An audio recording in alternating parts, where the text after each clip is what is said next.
Hi, in front of me is Realme 8 Pro, and today I would like to show you how you can resize icons on this device. Start by opening Settings. Now click on Personalizations and go into Icon Style. Over here click on Custom, scroll down and swipe left or right on the switchers over here to adjust size of your icons.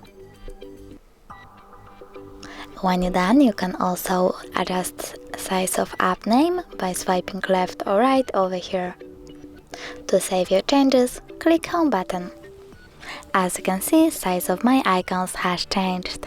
Thanks so much for watching. If you enjoyed this video, don't forget to leave a like, comment and subscribe. Bye!